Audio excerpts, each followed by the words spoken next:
live, everybody.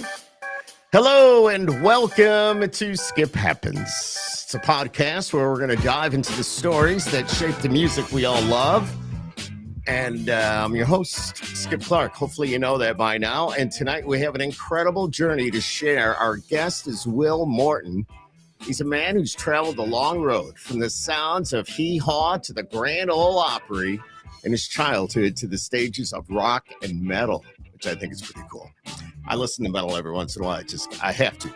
And finally, back to the country music, where apparently he was always meant to create. So I like that. From overcoming addiction, we're going to talk about that, to finding redemption and sharing his personal struggles through music. Will's debut album, it's called The Long Way. Can't wait to talk about that. It's pretty cool too. It's a testament to his perseverance and the power of storytelling. And there he is. Look at him. Look at him. Man, dude, I would never be able to grow a beard like that. It's Will Morton, everybody. How we doing, guys? How are you? Man, it's so good to meet you. So good to see you. Can you hear me okay? Likewise. I appreciate it. Oh, okay. Okay. I think you kind of froze. Can hear, but I'm still with you. Okay, you're still with me. It's freezing a little bit. That's all right. We're going to make it work. We're going to make it work. Whereabouts are you, Will? I'm in Jacksonville, North Carolina. Very nice. So what is Jacksonville? What is that near? So we're about an hour north of Wilmington and 2 hours east of Raleigh. I got you. Do you go down to the OBX much? Man, I wish I could say I have been, and I've lived here my entire life and never. No way. You have never been to the Outer Banks. Absolutely beautiful. No, maybe you don't want to. No, I grew up. I'd love to, and I love the history of it. I grew up surfing the coast of North Carolina, and that's the spot to go. And I never made it out. But I'm looking. I've got a couple shows lining up. I've got a friend that's a promoter out there. Cool. This summer series that he's putting on, some big names coming out. It's not released yet, but I'm hoping to be picked up on some of them.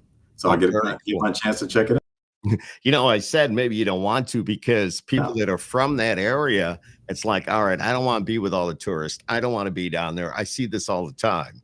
But then again, I'm in upstate New York, right. And for me to go to the Outer Banks, man, that's pretty damn awesome. So. Oh, yeah, for sure. Yeah.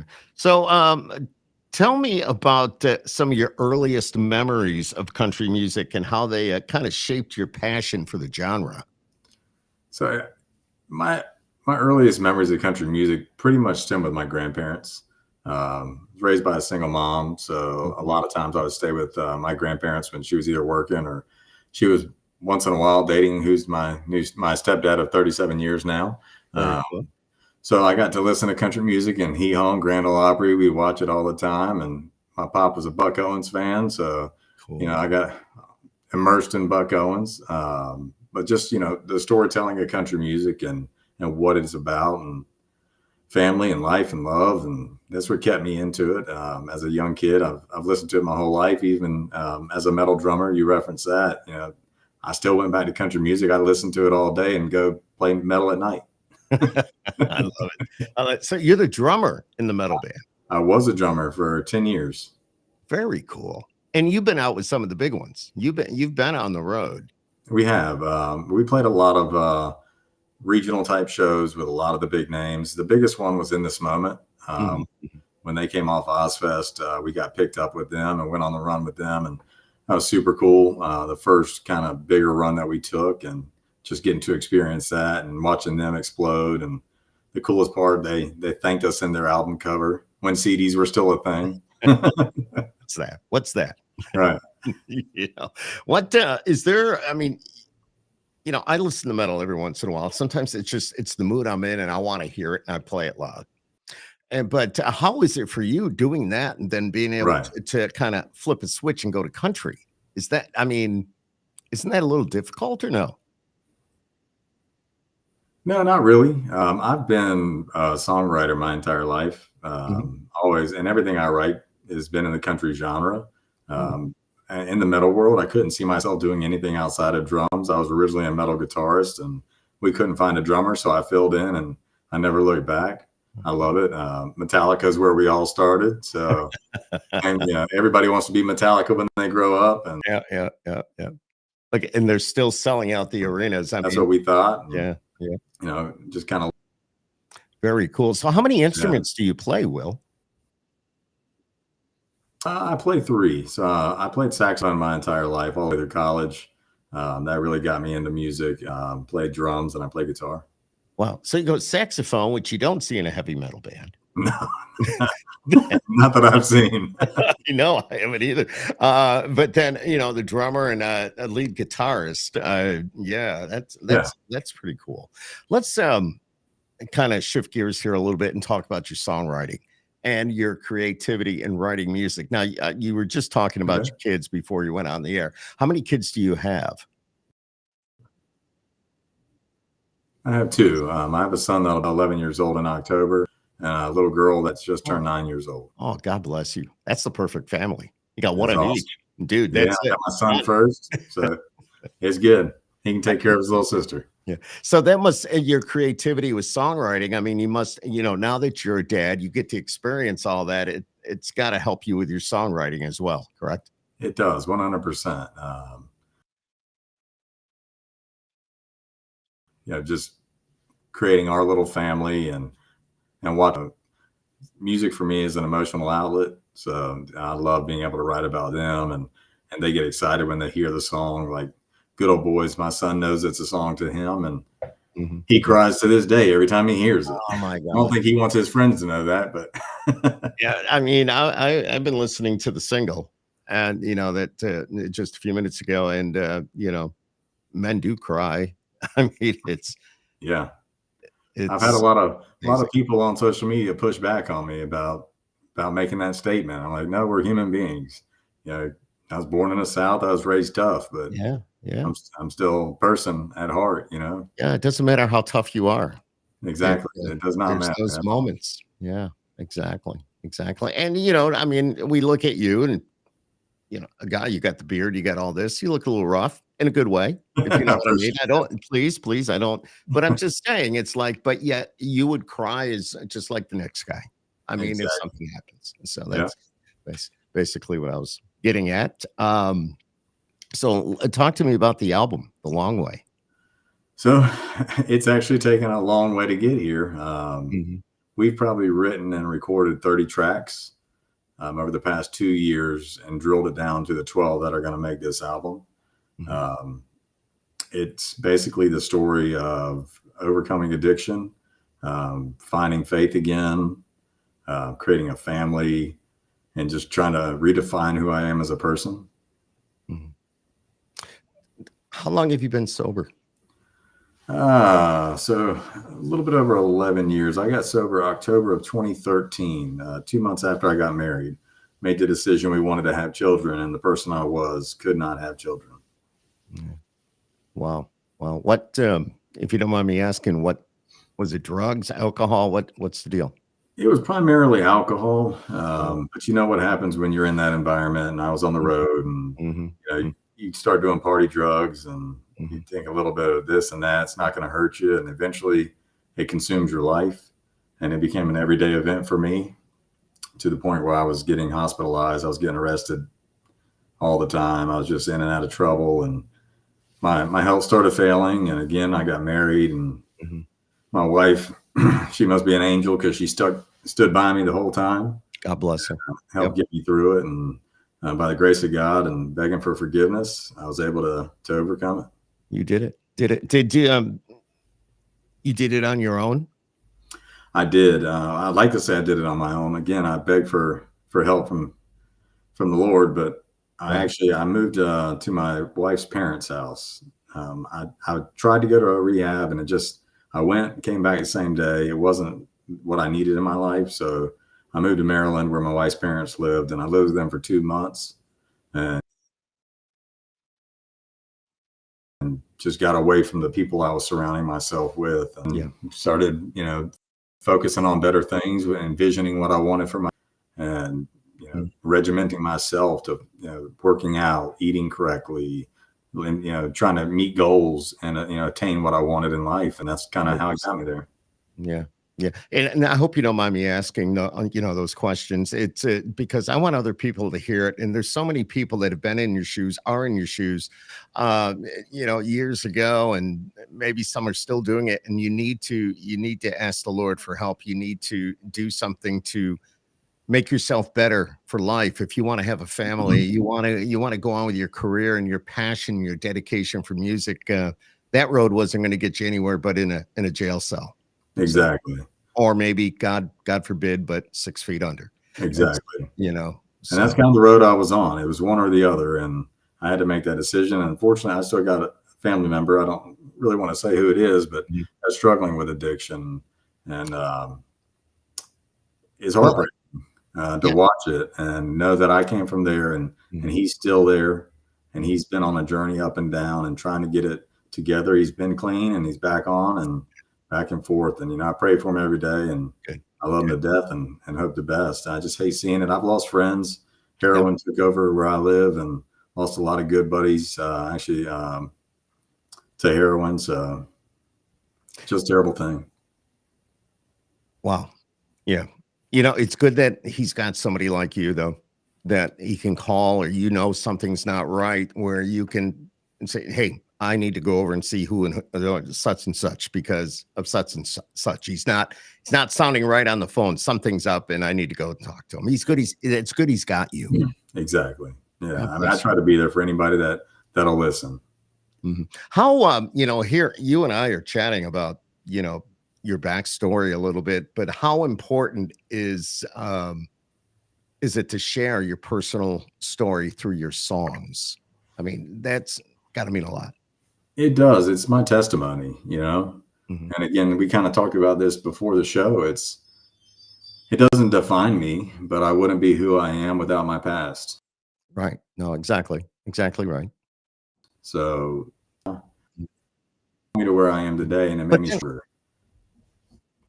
yeah, you look back, it wasn't the right thing to do, and you've come out of it very well. But maybe if I don't things could be entirely different. It's just kind of all everything that has happened for a reason. Look at you now. Right. Just saying. Just I saying. believe in that. I believe that. Yeah. Yeah. Tell me a little bit about you have Good Old Boys Don't Cry. That's the song I was talking about. And tell us a little bit about that.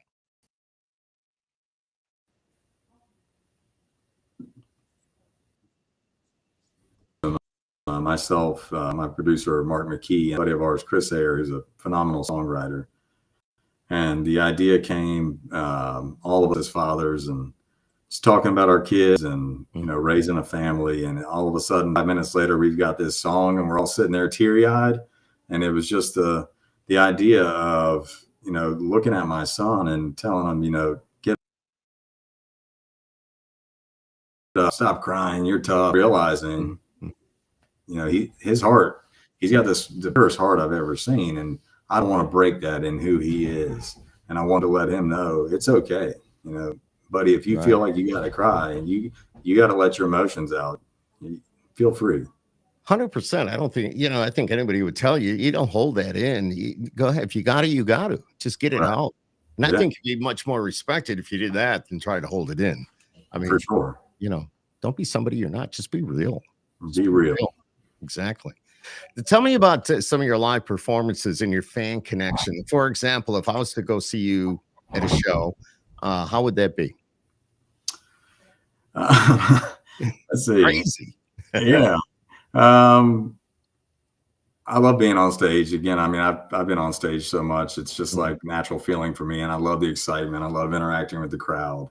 Um, that feeling you get when people are singing your song back at you, or, Yep. whatever in that moment, something clicks with the guitar player next to you, that we messed up, and we look at each other and we just, magic happens and we all bring it back together. And, just that feeling. And it's a bond on stage. It's a bond with the crowd. It's an intimate feeling. Yeah. I played for thousands and I played for 10 people, Yeah. so I think it's more intimidating playing for 10 people than it is 10,000. I bet it is, especially if you know all 10 of them. Exactly. It's like, all right. It's like, with radio, we go and do a lot of presents, a lot of big shows. And yeah, it's one thing in front of 20, 30, 40,000 people. And then it's like, well, if you're in front of 10 and like 9 of the 10 people, it's like, oh shit, I can't mess up. I can't, because I'll never hear the end of it. There's Exactly. 50,000 people out there. It's like, nobody knows me. This is all good. Right. I totally get that, dude. Totally get that. Do you, is this your only gig? Is this all you do right now? Is music, or do you actually have a job during the day? I'm actually in construction. Yeah, so Oh, okay. I've been in construction my entire life. I owned a flooring company for the past 10 years, and I exited cool. that company, and I'm actually a single family home builder. Nice. Right there in the Carolinas. Yeah, born and raised right here. We build within about an hour and a half radius of our hometown, and How nice. my whole family's in it. We all started as painters and worked our way into developers and builders, and there's probably 30 of us that do all That's so cool. different trades, from ground up. That's so cool. I have to ask. Yes. So it's a family event. Yeah, there you go. So how long have you been growing that beard? I started this in 2016. My nephew talked me into a no shave November. It's been a no shave decade now. It has. And my kids have never seen me without it except in pictures, and they hate it. So they're like, "You're never cutting it." Well, I think it's cool. It's just my kids, they won't let me cut it. No, I get it. Without it, they saw the pictures. Dad, that's not they you. don't want me to cut it. Yeah, it's me. That's cool. How to I've talked to Jordan Davis. We've had him on the podcast, and we talk about his beard and the upkeep of that. There's a lot of, I know we're supposed to be talking about the music here, but for shits and giggles, the beard, there's a lot of upkeep to that. There is, and I'm probably not going to sound as tough when I tell you about it, but I want to hear it.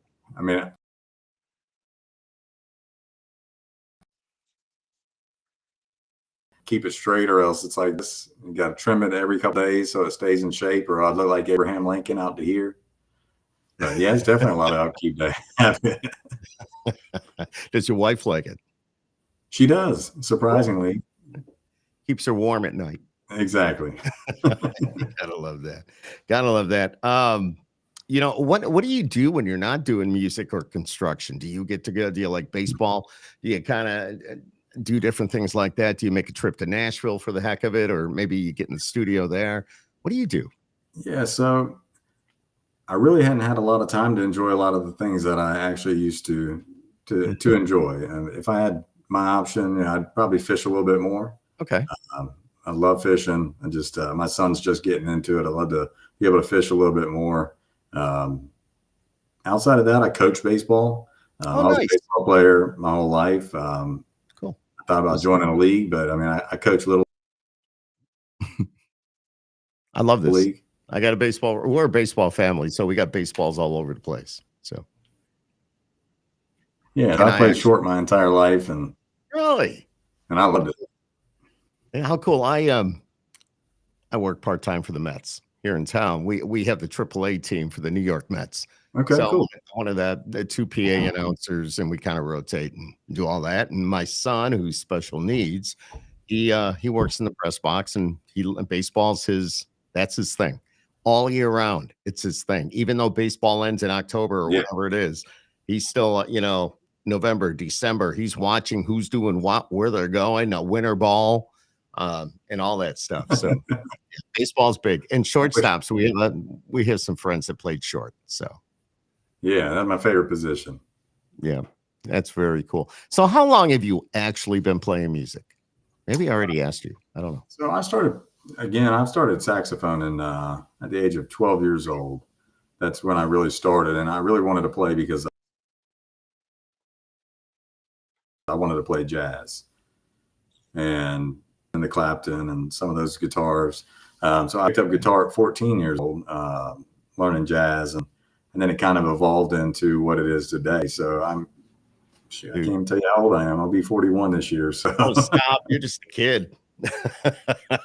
I got you beat by 27 years probably. Okay. I got 8 grandkids. But this is the stuff that keeps me young. And I get to talk to great people like you and talk about music and play your music and all that. It's always a lot of fun. Always a lot of fun. But yeah. So I always ask weird questions. Okay. Like, for example, what do you drive? Well, I used to drive a GMC 2500 that was lifted 6 inches on 37s. I knew it. Wow. Dude. But I knew it. I was going to say it'd be a dually. Yeah, I was going to get a dually, but I ended up getting just the 2500 Denali. Nice, sweet. Very cool. Very cool. I actually switched to an SUV recently, and yesterday I went to go trade it in so I could get my truck back. I mean, I love it. Yeah, and if you're going to do that, do it now before all these whatever's going on takes effect, and these prices are going to go up for a little bit until we can shake things out. So, right, that's all. Yeah. So, how often do you get to Nashville? For example, did you go to the country radio seminar back in February? I did. That was my first CRS. Okay, give me a review. What'd you think? It was cool. I didn't know what to expect. Did a bunch of interviews. Very awkward because I didn't know what to say. I'm like, I've never done this before, so I'm just going to wing it. Yeah, that's the best way, dude. Yeah, and just keep it real. And they seem to appreciate it. They said I did a great job, so I guess that's good. Got to meet a lot of cool people, made some connections with other artists. Yep. I've been... it was a good time. Yeah. And I actually got to bring my wife. Oh, very nice. Very nice. Yeah, I've been doing that. I know you keep going in and out, so I apologize if I cut you off, but I'm getting it. But I've been going for like 25 years. Okay. And I've been doing the country radio seminar thing, like I said, for about 25 years. And it's always cool to see the new artists come through like yourself. And I think it's very important that you do go to something like that because you can network and get to know these people a little bit. And you never know. We all know in this business, whether it's radio or doing what you do, a lot of it is who you know, the contacts, and someone can usually get something for you, So. The coolest thing, I was just looking him up, and he's going to hate me if he hears this. I can't remember the gentleman's name. My wife and I were having dinner at the Omni that night, and the man that voiced the CMAs, I cannot remember his name. John Williard. That's him, John Williard. I blanked out. I'm trying to Google him real quick. John Williard. So he was sitting next to us and slid over and had dinner with us for about 2 hours, and we shot the shit. Super cool dude. Super cool dude. He's the voice of Skip Happens, by the way.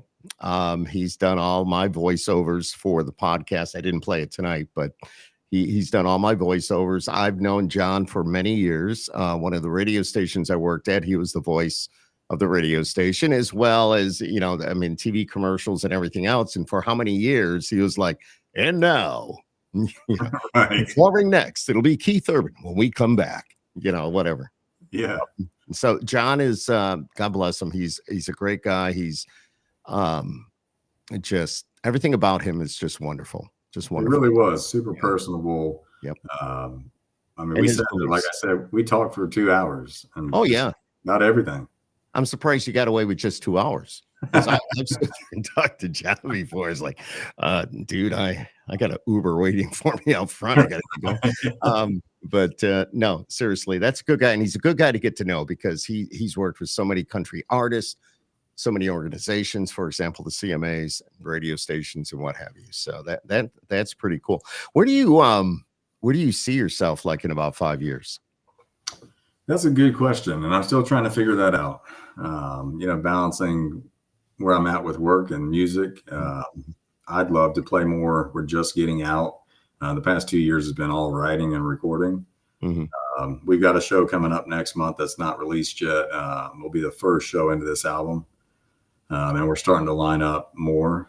So I'd love to be able to play out more. Again, I love that aspect. I'd love to be able to hear myself on my local radio station. Who doesn't, man? Have you had that opportunity at all yet? Not yet. No. So we're, I'm final. I just got the last mixes on the last 4 songs. They're going to master this week. And we're waterfalling into this album. So as soon as these masters come back, Good Old Boys will be tied into the album release for a pre-save option. I So mean, the album will fully be finished in hopefully about a week. cool. And Good Old Boys, that is definitely radio ready. I appreciate it. That's pretty cool. And I think, here, and you probably already know this, but and correct me if I'm wrong, but if you can grab the hearts of your listeners, of your fans, or just anybody, and they become a fan, if you can grab them by the heart, and that song's going to do it, you're going to have a fan for life.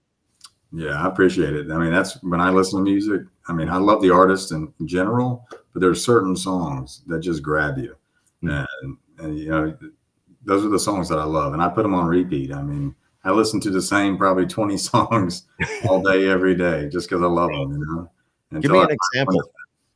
Give me an example of what you listen to. So some of my favorites, In Color, Jamie Johnson. Oh my God. Yeah. Do you see Jamie on the Opry special the other night? I missed it. Oh my God, that was good. I'm actually blanking out on you right now. It's okay. It's okay. Randy Travis, Three Wooden Crosses. Oh my God. Blake Shelton, The Baby. Just things that touch, certain parts of my life. Those are the ones that I love. Some of the newer ones, I love Riley Green right now.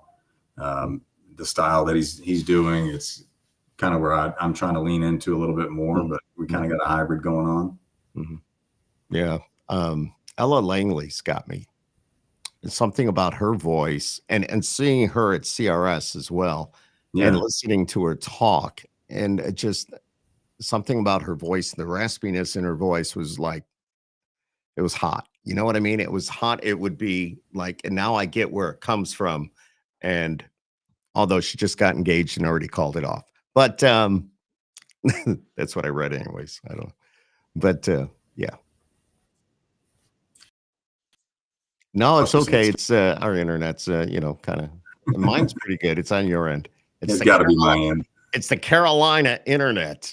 It's this one gig. Oh no. That I've got that they don't give me. The thing is when you do, yeah, you're back. So when you do freeze up, it's usually the worst face. It's like, it's crazy. It's crazy. Every time. Yeah, exactly. Just when you don't expect it, and look what happens. It's like, so anyways, that's what happened.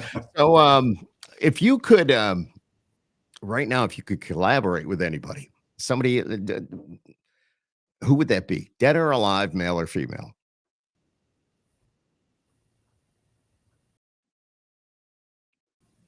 This thing is going in and out. No, that's okay. That's okay. Can you hear me? So you said if I can collaborate with anybody right now?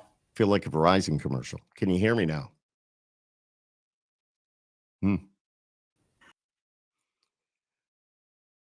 Okay, let's try. I'll talk. I've got you. Can you hear me? Yeah, I can hear you. Yeah.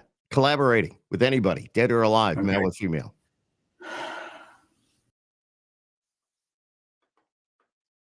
Tough one. It's a very tough one. I would probably lean newer age, like I said, Riley Green. A little bit older, probably be Randy Travis, just because I've always loved his voice. And again, Jamie Johnson's one that I've always, his style, his image, the songwriting, those guys. Those are probably my top three. Yeah, you kind of got his look going with the beard and all that. So it wasn't intentional.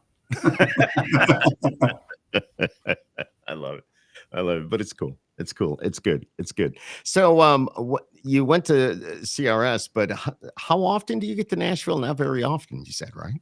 About once a month. I'll go for about a week. It's a pretty easy drive though, from where you are. The drive, I think, is probably 10, 12 hours. Oh, really? Oh my God. I can catch a Delta flight Atlanta in about 3 hours. Yeah, that works out. Yeah. We can get to, we have a nonstop from Syracuse that goes to Nashville. You get there about 2.5 hours, if that. Yeah, so it's not terrible. No, it's not terrible. Not terrible at all. So what's okay, you got the song coming out that's going to get played on the radio. Your hometown radio station's going to play it, and I have to call them. I will. Okay. Uh I'm reading what Jason Krantz is on here. He's a radio programmer. I'm reading his note. He says, "Does it have to be country?" I'd say Kurt Cobain. Oh, okay. If not, so I get you. So if you could do a collaboration, would it be with Kurt? Because Oh, Kurt, yeah, Nirvana, you're a yeah. metal guy. I So am wearing the shirt right now. oh, there I didn't see it under the beard. Plus, my camera's kind of in the way. I have to look around it, but that's Yeah, that'd be surreal. yeah, that is that is. Are you getting out to visit radio stations at all? Are you going to be able to do a little bit of a radio tour? Have you done any of that, or are you going to? I'm hoping Mhm. to. That's what I've been trying to get with the team. We're actually building on the team currently and trying to get involved. One of the guys, his name is Bo. He comes from radio and kind of steering that ship a little bit. I'd love the opportunity to, at least take a couple interviews, tell the story, maybe play a song. We used to have local nights on our radio stations. They don't really do that much anymore. But I'd love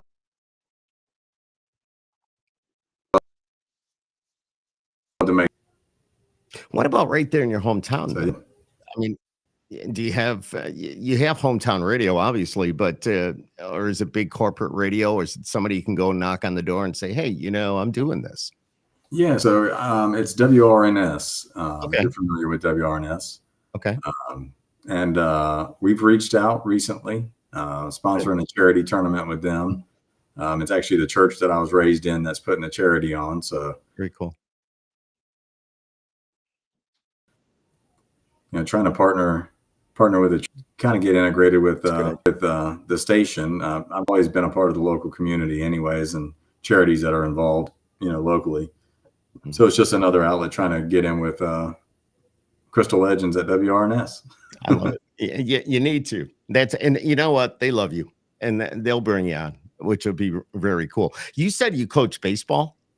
I have for the past couple of years. My son was playing baseball. Yep. And he's decided to be a soccer player now. So, and how does Dad feel about that? I know nothing about soccer, so I don't know how to help him. It's like, just go kick the ball, kid. Yeah, exactly. Kick it. I wonder why he changed. I don't know. I love baseball. I don't know why. Well, no, I teach their own, I guess. Teach their own. And what are you going to do? You're not going to stop him from doing something he wants to do. Exactly. I've tried to get him into the things that I love and learned that it's got to be something that he wants. I grew up skateboarding. I built a half pipe in the backyard for him because I wanted one as a kid, and he never rode it very often. And I had him in baseball, and he decided. I told him as a lefty he could only play first base or he could only play outfield and pitch, and he couldn't pitch, so he had to play first or outfield. And he just wasn't having it, so he went to soccer. All right, well, hey. Teach their own. You said you built a half pipe out in the backyard. Yeah, actually, it's in one of my music videos. It's me and my son skating on it. The videos for the song. Check that out. Only one I've had. Were you did in the extreme sports? Yeah, I mean, skateboarding was pretty much it. Skateboarding and surfing. We surf the morning and skate the afternoon every day through summers. And at one point, I thought I was going to go pro for skateboarding. And you're not a Tony Hawk. Nah, it fizzled out when I went to college. Enough for the skateboard. We'll put that away. Exactly. But, the reason I asked is my wife's nephew was, I don't know if he's a was a BMX rider. We've lost him now, but it was Dave Mira. I don't know. Yeah. And a matter of fact, we've been to his house in Greenville. His wife, he took his own life many years ago. Yeah. But he had so many concussions. He had that CTE. Yeah. When they did all the tests and everything, he was fine one day, and the next day, all of a sudden, we get the news that he did what he did. Right. And it's like, wow, it's just crazy. It is, and Dave's a legend. He had definitely, yep. He had a park about an hour from where I live, and I was just there. Yeah, we went to the park up in Greenville. Yep, and the park is named after him. Yep, and there was one in Wilmington at one point. We used to skate those parks all the time. Yep. Yeah, we took we were at the Outer Banks and we said, okay, it's a rainy day. We're gonna take a drive. And we took it was a few hours, but we got there, we enjoyed it, and then we drove back. So it is Cool. what it is. But it was absolutely beautiful. Beautiful. Beautiful. Do you get out? I mean, well, it's kind of a dumb question. You're pounding nails every day and building houses and laying concrete. But do you work out? Is there something you do just to kind of, just get away from it all? Unfortunately, it's gambling. I go to casinos a little bit too often. That's hey, yeah, it's in the family. What can I tell you? Um, But no, I get it. I I get it. I actually lived and died by the gym. Yeah. Actually, that's what kind of helped me get through the alcohol addiction. Mm, mm, COVID kind of put a damper on that, and I got to get back in action. But mm. yeah, I mean, I try to stay as busy as I possibly can, whether it's work or with the family or whatever it may be. So, Will, where can we log on to get your music? Or when it is fully available, will we be able to go to the socials and be able to download it and buy it and download it and go that Yeah, route? so I'm currently on Spotify, just under Yeah, my name, Will Morton. yeah. Instagram, TikTok is Will Morton Official. And we are working on other outlets for pre-purchasing the album before release. Mhm. We'll have all the pre-save links up on all the streaming Cool. to coincide with the release of the album. So I'm hoping to roll everything out probably 30 to 45 days. Cool. Very cool. I want you to make sure I get a copy of it. I've got you. Absolutely. Like that. What I do is something I usually give him like a test spin. I know if Jason's listening, he'll know exactly what I'm talking about. Is I take a certain song and put it up against another song, and I like doing it with the new independent artist or the new artist. I mean, we know the Morgan Wallens, we know the Luke Combs, we know all that side of things, but it's people like you that need to be heard and be recognized as an artist, and you're putting out some great music. And I appreciate that. Yeah, so that's why I'm asking to make sure I do get a copy of that. And what I'm going to do is actually, I know that I was playing a little bit off my phone earlier, that I'll put the link underneath this video when we get it all posted, all said Okay. and done. So Awesome. I appreciate that. yeah, no, absolutely appreciate you. Everything you've been through, your backstory is just phenomenal. Much respect, my friend. Much respect for what you're doing. I just find it like wow, you go from metal to country, and well, I know it's country's kind of got a lot of rock roots. So, but yeah, I still find it hard to believe you're banging on the Yeah. drums, heavy metal, going nuts, and then okay, I'm gonna step down and sing some Garth. Um, Hey, do you do covers with your band when you get out? Do you do country covers? we do, and it's not always country. Yeah, We did the outfield a few times. I love it. It's just whatever fits in the moment, whatever I think the crowd's going to enjoy that I enjoy. I'm not going to play something I don't really enjoy myself, or it's not gonna portray correctly. But anything that fits the set, Mhm, mhm. I'm Whatever all feels good. for it. I get it. Jason just chimed in. He says, he goes, Jason just said, we do new music Monday, play a new independent artist, a new song once an hour all day. Great idea. Great idea. Because these are the Yeah, artists that need to be heard, need to be seen. that would be awesome. Yeah, absolutely. Well, it's been awesome having you on here tonight. Skip happens. Yeah, man, I appreciate you. Yeah, no, right back at you. And I'm glad that, things worked out, with your press or your team that's behind you. And, you know, are the kids there? And I mean, I can see every once in a while hear a noise. It's like somebody's opening and closing that door. It's all good. It's all good. I love it. Yeah, And I'm going to be honest. This is the stuff I love. I was waiting for him to come running in, and That's all right. That's all right. And it's like my yellow lab would come running downstairs and jump up on me or something. That's happened in the past and it's crazy. And I just dropped everything, but that's okay. But anyways, it's been a pleasure having you on here tonight and getting to know you a little bit. And Jason being a programmer, hopefully he'll look you up as well. But your sound, Jason, if you get a chance, make sure you check out the song Good Old Boys Don't Cry. It's pretty good. It's really good. It's really good. I sincerely appreciate that. Yes, absolutely. Thanks for coming on Skip Happens tonight. Again, look him up. I'll put the link. Everything you need to know will be underneath this video. It'll be like, these cameras screw me up. It'd be like right down there, I guess. But if it's not, maybe it'll be over on the side. Maybe it'll be up above. I don't know. And I have my son do the social media. So it's like, Zach, I need you to do this. But no, that's all good. It's all good. Will, thanks for coming on tonight. Stay right there. And thank you for watching, everybody. It's been another edition of Skip Happens. Make sure you go on and subscribe to Skip Happens on YouTube. And if Will Morton's got a YouTube page, you may want to subscribe to that as well and follow him on his socials. Just Google him and he's going to come up. It's pretty cool. Thanks for joining us, everybody. Hopefully you enjoyed it. So Skip Clark, Skip Happens, Will Morton. Thanks, guys. Stay right